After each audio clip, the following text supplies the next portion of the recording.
My graduation ceremony lasted 3 hours.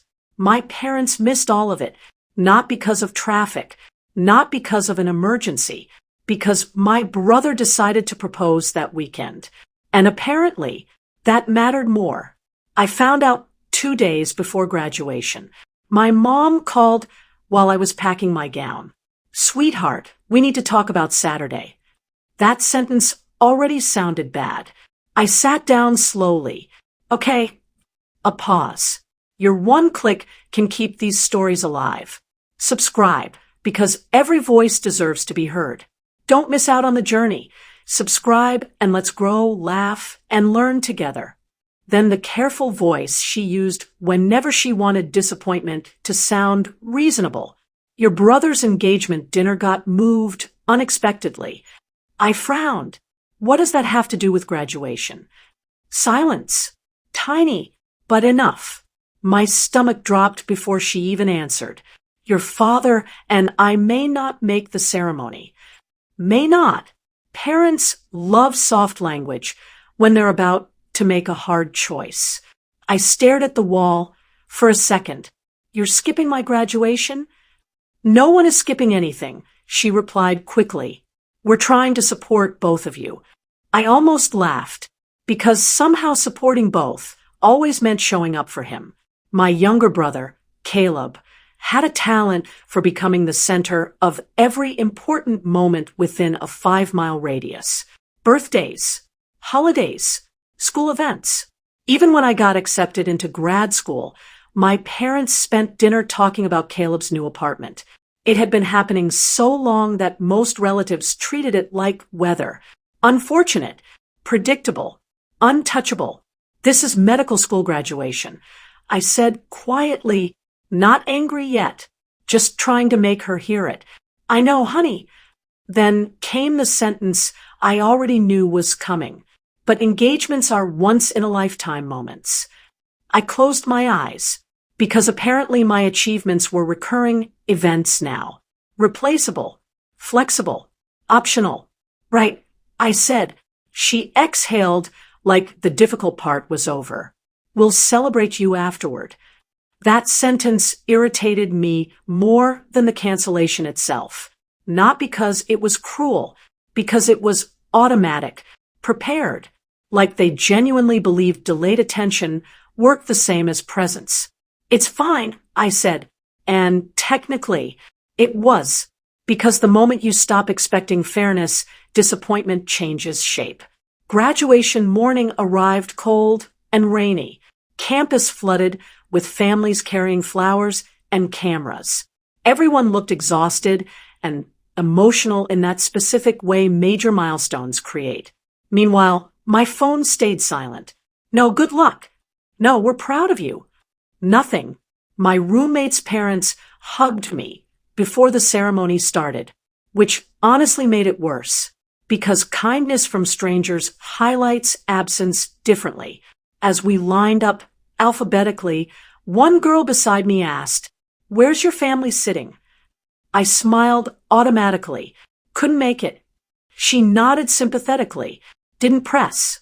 People rarely know what to do with quiet abandonment. The ceremony itself blurred together. Speeches, applause, names echoing through giant speakers. But I remember one moment clearly, walking across the stage, shaking the dean's hand, looking out over the crowd, instinctively, even though I already knew they weren't there. That reflex hurt more than the empty seats would have. Afterward, graduates flooded outside for photos. Parents crying, families cheering, bouquets everywhere. I stood near the fountain holding my diploma alone, pretending to answer emails so I wouldn't look as awkward as I felt. Then my phone buzzed. Finally, a text from my mom. Not about graduation. A photo. My brother smiling beside his fiancée, her hand extended toward the camera showing off the ring. Caption. "It happened. So happy for them, red heart." I stared at it for a long time. Rain hitting my gown, people celebrating around me, and suddenly something inside me went completely still, not broken, finished, because right there, in the middle of the biggest achievement of my life, my parents had sent me proof of exactly where I ranked. Not accidentally, not carelessly, deliberately. I didn't reply, didn't argue, didn't beg for acknowledgement. I just saved the photo, because for the first time, I knew something they didn't. 8 months from now, I'd be sending one back. 8 months changed everything. Residency was brutal. Long shifts, no sleep, constant pressure. But it gave me something distance never had before. Perspective.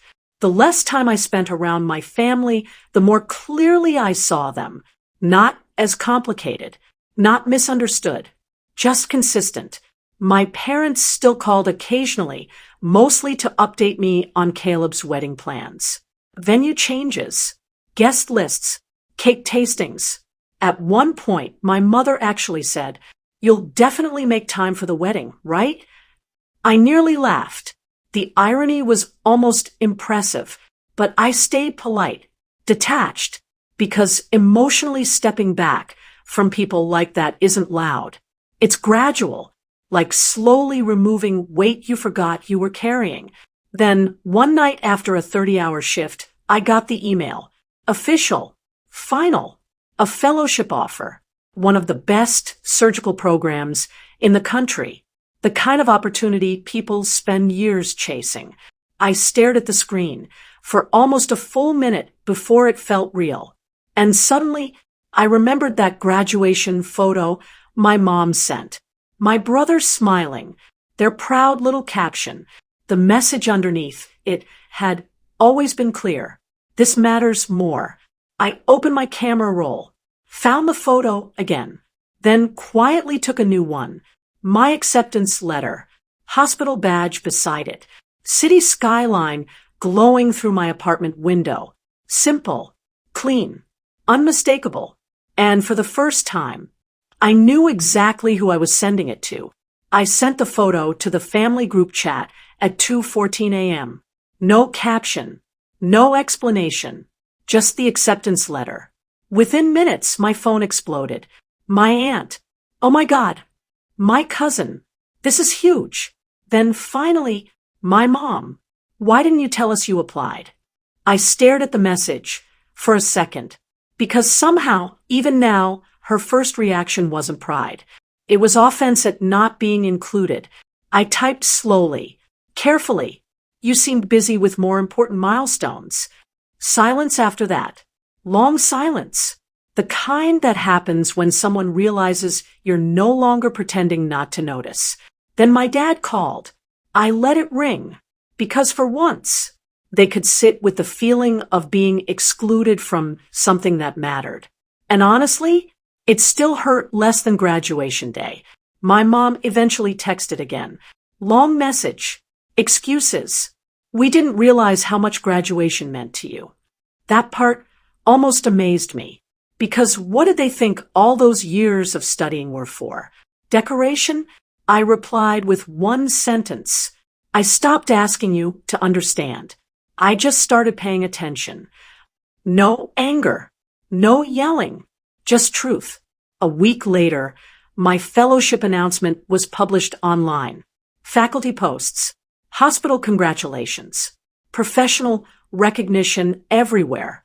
Suddenly, my parents wanted photos, celebration dinner, family announcements. But something had changed. Not them. Me. Because once you fully accept where you stand in someone's priorities, you stop chasing proof you matter. And standing inside my new hospital months later, wearing the badge I fought for alone, I realized something simple. Their absence didn't ruin my milestone. It revealed it.